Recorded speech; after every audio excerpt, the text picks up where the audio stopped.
এবারে আপনি একটু ভালো করে মনোযোগ দিয়ে দেখুন, এই যে দেখেন আমার ফটোটা দেখুন, আমি ফটোর উপরে ক্লিক করলে কিন্তু ব্যাকগ্রাউন্ড কিন্তু চেঞ্জ হয়ে যাচ্ছে। ভালো করে দেখুন, ফটোর উপরে ক্লিক করলে কিন্তু ব্যাকগ্রাউন্ড চেঞ্জ হয়ে যাচ্ছে। আমি কিন্তু আমার মনের ইচ্ছে মতো কিন্তু আমার ফটোতে ব্যাকগ্রাউন্ড লাগাতে পারতেছি। দেখুন ভালো করে, একদম রিয়েলিস্টিক ভাবে চমৎকার একটি অ্যাপ্লিকেশন নিয়ে হাজির হয়ে গেছি আজকে আপনাদের মাঝে। অবশ্যই ভিডিওটি সম্পূর্ণ দেখুন, চমৎকার ভাবে কিন্তু এডিটিং করতে পারবেন আপনার ফটো। ভালো করে দেখুন, আপনি আপনার মনের ইচ্ছে মতো যে কোনো ব্যাকগ্রাউন্ড সেট করে কিন্তু আপনার ফটোটাকে এডিটিং করে কিন্তু সোশ্যাল মিডিয়ায় আপলোড করতে পারবেন। একটু ভালো করে দেখুন, এখানে দেখুন এই যে আপনার ব্যাকগ্রাউন্ডের সাথে ম্যাচ করে কিন্তু আপনার ফটোটা এডিটিং হয়ে যাবে। ঠিক আছে, আপনার মনের ইচ্ছে মতো কিন্তু আপনি আপনার ফটোটাকে এডিটিং করে কাস্টমাইজ করে নিতে পারবেন। আর এখান থেকে শুধু যে এই কয়টা এখানে টেমপ্লেট রয়েছে এমনটা কিন্তু না, আপনি নেচারে আসতে পারবেন, ফলোয়ার এখানে আসতে পারবেন, বেস রয়েছে, বিভিন্ন ধরনের কিন্তু এখানে ইফেক্ট রয়েছে। আমি যদি এইটার উপরে ক্লিক করি দেখতে পারবেন এখানে কিন্তু খুবই সুন্দরভাবে কিন্তু পিছনে ব্যাকগ্রাউন্ড অ্যাড হয়ে যাচ্ছে। আপনার মনের ইচ্ছে মতো এখানে কিন্তু ব্যাকগ্রাউন্ড আপনি অ্যাড করতে পারবেন। তারপর এখানে আরো লাইট আছে, বিভিন্ন ধরনের ইফেক্ট রয়েছে। তো আমি এটার উপরে ক্লিক করে দেখি এখানে বিভিন্ন ধরনের কিন্তু এখানে ইফেক্ট কিন্তু রয়েছে বা এখানে ফিল্টার রয়েছে। আমি যদি এইটার উপরে ক্লিক করি অথবা যদি এখান থেকে আরেকটার উপরে ক্লিক করি, দেখুন আমার ফটোর অনুযায়ী কিন্তু এখানে আমার ফটোর মানে পিছনে ব্যাকগ্রাউন্ড অনুযায়ী কিন্তু আমার ফটোর উপরে ইফেক্ট পড়বে। একটু ভালো করে দেখবেন, লোডিং নেওয়া শেষ হলেই আপনি আসল ব্যাপারটা ভালো করে বুঝতে পারবেন। দেখুন মানে পিছনে ব্যাকগ্রাউন্ড অনুযায়ী কিন্তু আমার ফটোটা এডিটিং হচ্ছে। আমার পিছনে ব্যাকগ্রাউন্ডটা যেরকম আছে ফটোতে কিন্তু ওইরকম ইফেক্ট পড়তেছে, তার মানে বোঝা যাচ্ছে এটা একদম রিয়েলিস্টিক ভাবে এডিটিং হয়। আমি যদি এই ফটোটার উপরে ক্লিক করি বা নিচে টেমপ্লেটের উপরে ক্লিক করি দেখতে পারবেন এখানে কিন্তু নতুন ভাবে কিন্তু এডিটিং হয়ে যাবে। দেখুন নতুন ভাবে এডিটিং হয়ে গেছে। এবার যদি আমি এইটার উপরে ক্লিক করি তাহলে দেখতে পারবেন এখানে কিন্তু আরো চমৎকার ভাবে এডিটিং হবে। একটু ভালো করে দেখুন, এখানে কিন্তু একটু লোডিং নিবে, লোডিং নিলেই কিন্তু দেখতে পারবেন চমৎকার ভাবে এডিটিং হয়ে গেছে। তো আমার কাছে এইটাই ভালো লাগছে প্রথমটা, আমি প্রথমটার উপরে ক্লিক করব। এবারে এই ফটোটা আপনি সেভও করতে পারবেন। তো এরকম ভাবে এডিটিং করবেন, কিভাবে অ্যাপটা কোথায় পাবেন সেটা চলুন আপনাদেরকে এখন দেখিয়ে দেই। তো এবারে আজকের এই চমৎকার এবং দুর্দান্ত ফটো এডিটিং করার জন্য আপনাকে যে কাজটা করতে হবে, প্রথমে এখান থেকে আপনি প্লে স্টোরে চলে আসবেন, একটি চমৎকার অ্যাপ্লিকেশন ইনস্টল করতে হবে। এজন্য প্লে স্টোরে এসে উপরে সার্চ বারে ক্লিক করে এখানে লিখবেন সুইচ লাইট মোবাইল, এই লেখাটি লিখবেন। তারপর সার্চ করলে প্রথমেই দেখতে পারবেন একটি অ্যাপ্লিকেশন চলে আসবে, SL দিয়ে লোগো দেওয়া আছে। এই অ্যাপ্লিকেশনটা আপনি ইনস্টল করে নেবেন। ভালো করে দেখুন, নিচ থেকে আসলে এখানে দেখতে পারবেন 1 লক্ষ প্লাস ডাউনলোড। গতকালকেও আমি দেখছি এখানে 10,000 ডাউনলোড। ঠিক আছে, 10,000 মানুষ ডাউনলোড করছে, কিন্তু আজকে দেখি 1 লক্ষ প্লাস ডাউনলোড হয়ে গেছে। কতটা জনপ্রিয় হয়ে উঠতেছে এই অ্যাপ্লিকেশনটি সেটা আপনি একটু ভালো করে বুঝতে পারবেন একটু পরে। তো অ্যাপ্লিকেশনটা ইনস্টল করা হয়ে গেলে আপনি অ্যাপ্লিকেশনটাকে ওপেন করে দিবেন। ওপেন করলে দেখতে পারবেন এখানে একটু লোডিং নেবে, লোডিং নেওয়ার পর নিচে যদি পারমিশন চাই অবশ্যই উপরে অপশনটি সিলেক্ট করে অ্যাপটাকে অ্যালাউ করে দিবেন। ঠিক আছে, আমি অ্যাপটা অ্যালাউ করে দিলাম। আবার যদি কোনো অ্যাক্সেস চাই অবশ্যই পারমিশন দিয়ে আপনি এখান থেকে অ্যালাউ করে দিবেন। দেখুন অ্যালাউ করে দিলাম, তারপর নিচ থেকে নেক্সটে ক্লিক করবেন, এবার আবারও নেক্সটে ক্লিক করবেন, আবারও নেক্সটে ক্লিক করবেন।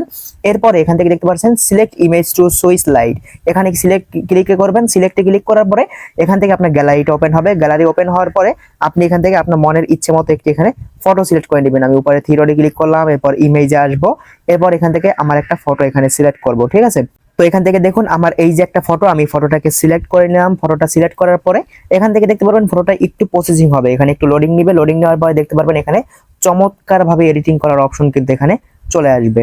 দেখুন এখানে ফটোটা লোডিং নেওয়ার পরে এখানে দেখতে পারবেন আমার ফটোটা কিন্তু অটোমেটিক্যালি এডিটিং হয়ে কিন্তু ফর্সা হয়ে যাবে এবং আমাকে কিন্তু হাত দিয়ে দেখাবে, ফটোটা কিন্তু জুম করতে পারি এরকম দেখাবে। তো আমি চাইলে ফটোটাকে এভাবে হাত দিয়ে এখান থেকে জুম করতে পারি। দেখুন এই যে ফটোটাকে জুম করে ছোট বড় আমি কিন্তু করে নিতে পারি। তো আমি বেশি জুম করবো না, আমি এতটুকু করলাম। এই যে দেখুন এতটুকু করব। ঠিক আছে, এতটুকু করে নিলাম।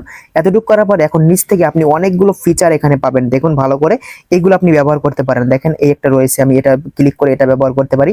দেখুন এটার উপরে ক্লিক করলে এখানে কিন্তু লোডিং নিবে, লোডিং নিয়ে কিন্তু এই যে ফিল্টারটা এটা আমার এখানে ফটোতে কিন্তু অ্যাড হয়ে যাবে। আর ফটোটা কিন্তু দেখতে পাচ্ছেন আমার এখানে কিন্তু ফেজ অনেক কালো ছিল, এখানে কিন্তু দেখতে পাচ্ছেন ফর্সা হয়ে গেছে। এবং দেখেন উপরে ফটোটা কিরকম ভাবে এডিটিং হয়ে গেছে। দেখুন এখান থেকে এটা কই গেছে, আমি এটা ব্যাক করব। এই যে দেখেন এখানে কিন্তু আমার ফটোটা কিন্তু চমৎকার ভাবে রাতে তৈরি করা হয়েছে বা রাতে ফটোটা তোলা হয়েছে এরকম দেখা যাচ্ছে। এখন আপনি এখান থেকে ইনডোর লেখা আছে, ইনডোরে ক্লিক করবেন। ইনডোরে ক্লিক করার পরে এখানে দেখুন একটু ভালো করে এখানে অনেকগুলো ফটোর এখানে কোয়ালিটি দেওয়া আছে। ঠিক আছে, এখান থেকে আপনাদেরকে দেখাই, এই যে এখানে অনেকগুলো কোয়ালিটি দেওয়া আছে, আপনার কোনটা ভালো লাগে সেটা আপনি ব্যবহার করতে পারেন। তো এখান থেকে আমি কোনটা ব্যবহার করবো, আমি এইটা দিয়ে দেখাই আপনাদেরকে, এইটা দিয়ে দেখাই তাহলে ভালো করে বুঝতে পারবেন। এইটার উপরে ক্লিক করলাম, দেখুন এখানে কিন্তু আমার এইটা এখন অ্যাডজাস্ট হচ্ছে। ঠিক আছে, একটু অপেক্ষা করবেন। দেখুন এই যে এখানে কিন্তু অ্যাডজাস্ট হয়ে গেছে, মানে উপরে নিচে মানে পিছনের যে ব্যাকগ্রাউন্ডটা আছে এই ব্যাকগ্রাউন্ডের সাথে ম্যাচ করে আমার ফটোর উপরে কিন্তু ইফেক্ট পড়বে। ধরুন আপনি বাইরে আছেন, ঠিক আছে, বাইরে থাকাকালীন যেরকম দেখা যাবে আপনার ফটোতে যদি লাইট থাকে বা লাইট না থাকে, আপনার ব্যাকগ্রাউন্ডের তুলনায় যদি লাইট আপনার ফটোতে কম থাকে তাহলে ব্যাকগ্রাউন্ডের তুলনায় লাইট কিন্তু বেড়ে যাবে। আবার আপনার ফটোতে লাইট কম কিন্তু ব্যাকগ্রাউন্ডে লাইট বেশি, তাহলে কিন্তু লাইট বেশি হয়ে যাবে। মানে আপনার ব্যাকগ্রাউন্ডের তুলনায় যেরকম হওয়া উচিত সেরকম কিন্তু একদম রিয়েলিস্টিক মনে হবে এই অ্যাপ দিয়ে ফটো এডিট করলে। ঠিক আছে। তারপরে এখন আপনি চাইলে এখান থেকে আমার এই একটা ফটো ভালো লাগছে, আমি এটার নিচে এইটা সিলেক্ট করলাম ফিল্টারটায়। এটা সিলেক্ট করার পর পাশে দেখতে পাচ্ছেন এখানে কিন্তু জানলার একটা আইকন চলে আসছে। আবার আমি এইটায় ক্লিক করতে পারি, এইটায় ক্লিক করলে এখান থেকে এই যে দেখতে পারবেন এখন কিন্তু নতুন একটা ইন্টারফেস চলে আসবে। তাছাড়া এখান থেকে দেখতে পাচ্ছেন অনেকগুলো এখানে ক্যাটাগরি রয়েছে, এগুলো আপনি ক্লিক করে করে দেখতে পারেন কোনটা ভালো লাগে। সব থেকে আমার মনে ভালো লাগবে এইটা, ইনডোর যেটা রয়েছে এইটা, অথবা এখান থেকে নেচার রয়েছে এটার উপর যদি আমি ক্লিক করি, এটার উপরে ক্লিক করলে এখানে দেখতে পারবেন আরো সুন্দর সুন্দর এখানে কিন্তু ইফেক্ট চলে আসবে, ঠিক আছে, বা এখানে অনেক ক্যাটাগরি চলে আসবে। আমি এখান থেকে কোনটা সিলেক্ট করতে পারি, ধরুন এখান থেকে আমি উপরে রয়েছে এইটা সিলেক্ট করে দিই। এটা সিলেক্ট করার পর এখন দেখুন কিরকম দেখা যায়, একটু ভালো করে লক্ষ্য করুন। দেখুন এখানে কিন্তু এখন একটু প্রসেসিং হওয়ার পর দেখতে পাবেন আমার ফটোটা কিন্তু ব্যাকগ্রাউন্ডের সাথে ম্যাচ করে কিন্তু ফটোটা এখানে চলে আসছে। চাইলে আপনি ফটোটা জুম করে ছোট বড় করে নিতে পারেন। দেখুন এভাবে কিন্তু ফটোটা এইখানে ওইখানে ওই পাশে জুম করে কিন্তু ছোট বড় করে কিন্তু আপনি ব্যবহার করতে পারেন। দেখুন ফটোটা কিন্তু হয়ে গেছে। তো আমি এখান থেকে নেচার যারা ইনডোর রয়েছে এটাই আসবো, তারপর এখান থেকে এইটা সিলেক্ট করব। এটা সিলেক্ট করার পরে এখন আমার মনে হচ্ছে যে এখন দেখুন ফটোটা এটা যে এডিটিং করা সেটা কিন্তু বোঝা যাচ্ছে না, মনে হচ্ছে যে এই ফটোটা এই যে পিছনে ব্যাকগ্রাউন্ডটা এখানে বসেই তোলা হয়েছে এরকম কিন্তু বোঝা যাচ্ছে। তো আমি এখন এই ফটোটা সেভ করতে পারি। সেভ করার জন্য উপর থেকে এই যে দেখতে পাচ্ছেন সেভ আইকন, সেভ আইকনে ক্লিক করব। সেভ আইকনে ক্লিক করার পরে এই ফটোটা দেখতে পাচ্ছেন আমার ফটোটা কিন্তু গ্যালারিতে সেভ হয়ে গেছে, ঠিক আছে। তো আমি একটু গ্যালারিতে গিয়ে আপনাদেরকে দেখাই। দেখুন আমি গ্যালারিতে চলে আসলাম, এই যে একটু ভালো করে দেখুন ফটোটা কিন্তু আমার সেভ হয়ে গেছে। একটু ভালো করে দেখুন এখানে এই যে হাতের আইকনটা রয়ে গেছে, আমরা হাতের আইকনটা এখান থেকে আমাদের করতে হবে। তো আমরা এখান থেকে কি করব, এই যে হাতের আইকনটার উপরে ক্লিক করব, এটা চলে যাবে। তারপর উপর থেকে সেভে ক্লিক করব। সেভে ক্লিক করলে এইটা আমাদের গ্যালারিতে সেভ হয়ে যাবে। ভালো করে দেখুন আমি গ্যালারিতে চলে আসলাম। দেখুন এবারে এই দেখুন ফটোটা কিন্তু চলে আসছে।